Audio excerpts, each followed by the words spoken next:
oromoo saaman warra bara durii bara kuma lamaaf kudha ja'a garuu jirtu si warra amma jirtan kun bara san jirtu bara san maal godhaa turtan qabsoo oromoo keessatti akkamitti hirmaachaa turtan maal godhaa jirtan bara sanis akkatti hirmaattanii doolaara guuraa turtan moo akkatti hirmaattanii doolaara guuraa turtan moo isinis akkasitti saamaa turtan warri amma saamaa jirtan Facebookiin Jawaar Mohaammed mana hidhaa qilintoo dhabe malee hojii gaarii irra jira. Sila qilintoo addatti qabanne jawwaki yamma maal goona warra hatee warra saamee warra maqaa Oromoon ergamee Oromoo ajjeechisa Oromoo torch goosisaa ture fardeen wayyaanii amma saaxilaa jirtu kana osoo qilintoo qabanne hiniina ture gobas. Shabbee gadi buusna ture. Shabbee gadi buusne waan isaan maqaa Oromootiin fudhatan san. Waan isaan Oromoo gurguranii godhan san irraa deeffanna ture silaam. Mana hidhaa dhabe Facebookiin Jawaar Mohaammed hojii gaarii irra jira tokko. Lammaffaa immoo warri hate maqaan isaanii yoo dhaame namni dafee boo'u sobduudha. Mbeeta miti isin. Amma Birraa Gammadii kaleessa Birraa Gammadii torbe darberraa anaafin akkatti wal qabneera. Birraa Gammadii kaleessuma gadi ba'ee ol fudhate maali haadha isaa baay'ee haadha Jawaar arrabsuu hin dandeessan isin barbaadan Jawaar yoo wal loltan Jawaar arrabsaa malee haadha isaa arrabsuu hin dandeessan haati isaa nama kana fakkaatu qabsaa kana fakkaatu nama isiniif gumaachedha ayyoo guddoodha kabajatu malaaf baay'ee baalageen hundinii hattuun hundinii gadi yaatee haadha isaa hin arrabsuu hin dandeessu. Haati kee akkana ataatu jechuun hin dandeessu because baalagee waan taateef argite isaanuu amma oon itti wallole Jawaar akka heetti akka barbaadetti hin qeeqa. Haati isaa maal si goote goobaziyyee? Maali kee bira geesse haati isaa? Haadha Jawaar arrabsuuf eessa ejjette maal goote? Ashaaraa magariisa akkamii qabsoo Oromoo keessa qabdu? Warri amma hattan argite bara 2010 Kaayirootti baddanii Kaayirootti baqattanii Oromoon kaabaaf kibbaa bahaaf dhiyaa maqaa keenya rakkoo nurra ga'eef gargaarsa hanganaa nu sassaabdanii galatoomaa jettanii wal galateeffachaa turtan. Jawaar Mohaammed bara odoo nuti biyyaa hin bahin miidiyaa Jawaar biyya keessatti dhaggeeffachuun haraama cubbuudha hin lolu ture nu dhorku ture. Mana abaluutitti sagaleen OMN noo dhagaame manni sun hin tokkomama kaadireen milishaan tokko dhuftee fuutee jechuudha. Wanti sun hundi darbee bara sanii kaasee hanga ammaa Oromoo qabsaa hidhamee mana hidhaa ba'e Oromoon Jawaariif maal kenne? Gaafidha.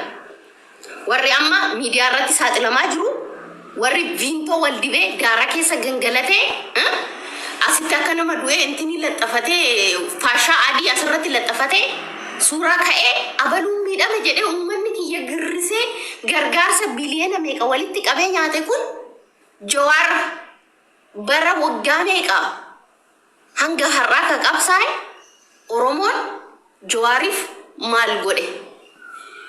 Gaafidha. Diyaaspooraan biyyoota alaa jiru Jawaariif maal godhe? Maal godhe? Warri har'a deeggartoota mootummaa ta'anii Jawaar arrabsan hundi isaanii mana qabu qabeenya qabu. Qabeenya sangaruu namni hojjetee fiduu hin jiru. Yoo duubatti deebitanii jireenya jara kanaa turtii isaan biyyoota adda addaa irra deemanii turan yoo ilaaltu hin hojjenne jarri kun. Ati eega hin hojjenne maaliin maallaqa fidde? Eessaa fidde maallaqa? Eega hin hojjenne hojiin ati hojjetaa turte biyya Arabaa keessatti yoo hin jiraanne biyya Kaayiroo keessatti jarri kun hojiin hojjetan tokko hin jiru. Har'a abbaa konkolaataatii, abbaa manaatii, abbaa qabeenyatii suufii uffatanii deeman. Jawaar Mohaammed har'ayyuu Finfinnee keessa mana hin qabu. Hin qabu yelloo. Jarri kun garuu abbaa G+, 1+, 2+ mana akkasii qabu. Argitanii? Kanaaf duroomuudhaaf maal si barbaachisaa? Wal ijaartee iddoo kanaatti wayyaaniin nu rukutte, iddoo kanaatti abiyyi nu dhaye, iddoo kanaatti akkas taane. Asitti shaashii of martee viintoo of diddibdee jettee suuraa kaasee poosti goonan Oromoon kiyya fiigee akkaawuntii kee irratti waan qabu si galcha. Ati afaanin kokkolfaa gara miidiyaatiin bo'aa gara keessatiin kokkolfaa jireenya kee boruu sirreeffattee jechuudha. Akkasitti Oromoo saamtan. Warri social media kanarratti gargaarsa Oromoo guuran mana kiyyatti gargaarsi hin godhamne mana abalutitti maa godhame jedhanii warri walitti mufatan maaliif isinitti fakkaata? Faayidaadhaaf. Fakkeenyaaf gargaarsa uummata Harargee ijoolleen Harargee wanta kana namni hin beekne yoo jiraate arraba namura. Gargaarsa uummata Harargee guurame birrii meeqatu bira ga'e? Gargaarsa uummata Salaalee guurame birrii meeqatu bira ga'e? Gargaarsa uummata Arsii Shirkaa guurame birrii meeqatu bira ga'e? Warri guurtan gabbaasatii nutti himaa. Fakkeenyaaf gargaarsa uummata Wallaggaadha buqqee nuti guurre akka sanyii Gadaafaan keessa jiran ka social media kanarratti guurame kan akkaawuntii irratti galame namni gargaarsa san nu geesse Ustaas Raayyaa Abbaa Maccaati.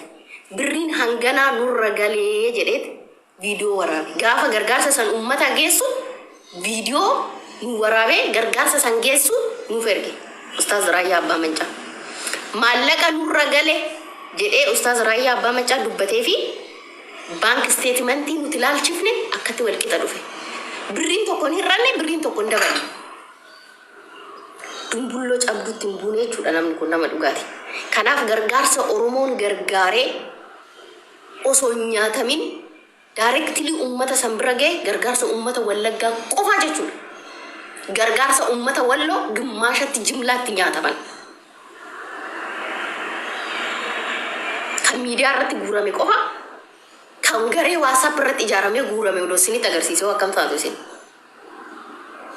Gargaarsa uummata Harargee jalqabaa hanga dhumaa guyyaa faanaan hordofaa tureen. Kuweenii sassaabame, risiitii sassaabame gara risiitii 11 giiftii sassaabame kuweenii iskiriinshoot godhanii maxxansan. Tootaalii how much? Totaal. Kaashaap zeen akkaawuntii irratti daayirektirii birriin gale namni jeneraal godhee irreegee uummataa ifa godheen jiru. Nuti immoo gargaarsichi uummata bira yoo ga'u birrii hangamiitu naannoo kana ga'e? Miliyoona 3 fi wayitu uummata Harargee bira ga'e. Maallaqni guurame gara miliyoona 11ti. Kan uummata Harargeeti galii ta'e miliyoona 3 fi wayi. Warri maallaqa guure maal godhe? Kuweenii sassaabame. Iskiriinshoot godhee dirra sanyii risiitii 11 wayi maxxanse. Kana herreegadhaati tootaali ragaadhaa jechuudha si galee. Ati immoo yoo sammuu qabaatte yoo nama qabaatte akkaawuntii san irratti birrii meeqatu galee please check nu godhaa jettan yoo nama qabaatte. Bank statementii yeroo san ba'e ammaan tana backgroundii godhee sin agarsiisuu hin danda'amu. Injira. In callisneen dubbanne. Kaleessa fuula Facebook kiyyaata irratti gaafii maal jedhu maxxanse kan akkasitti na arrabsitan. Ani Jawaar gargaarsa guuree hin jenne. Jawaar gargaarsa uummataa nyaatee hin jenne. Erga yoomi Jawaar gargaarsa walitti sassaabaa isin yoo yaaddan erga yoomi. Barakaan ammoo barakaan. Jawaari gargaarsa Oromoo guuru argitanii nagarre. Jawaari Oromoo sagalee ta'u Jawaari Oromoo qabsaa'u argine malee Jawaari gargaarsa Oromoo guuru argitanii isin nagarre. Kanaaf gaafiin kiyya maal ture? Yeroo gargaarsa uummata Harargee guurrisanii birrii miliyoona 1tu walitti qabame. Kan uummata san bira ga'e miliyoona 3. Kana ragaa qabna isa kana hoo quba qabdaay boosiin jedheen. Warra gargaarsa uummata Harargeetiin Adaamaa keessatti mana bitate san hoo quba qabdaay jedheen. Gaafidha. Malee Jawaar situ gargaarsa uummata Harargee walitti qabe. Situ nyaate, situ ukkaamse hin jenne isin yoo xiinxaltan erga yoomi Jawaar gargaarsa walitti qabu. Hannuma kana yoo xiqqashu suuta jechuu wayyaa bar. Namni inde kilaasii lama ijaarratee namni hojjette sigaa hawaasa kanarraa harka fuudhuu qabda barbaachisu.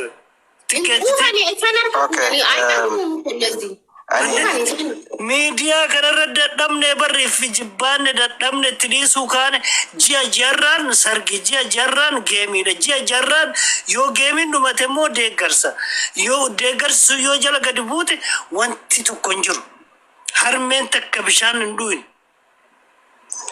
roobni itti rooburraan caamne wanti kun xiqqashoo tasgabbaa'uu qaba malee akkatti qiyaamaa buusuun gaarii miti. maaltu jira beektaa waan kana ammaa miti baroota hedduu lakkoofsise.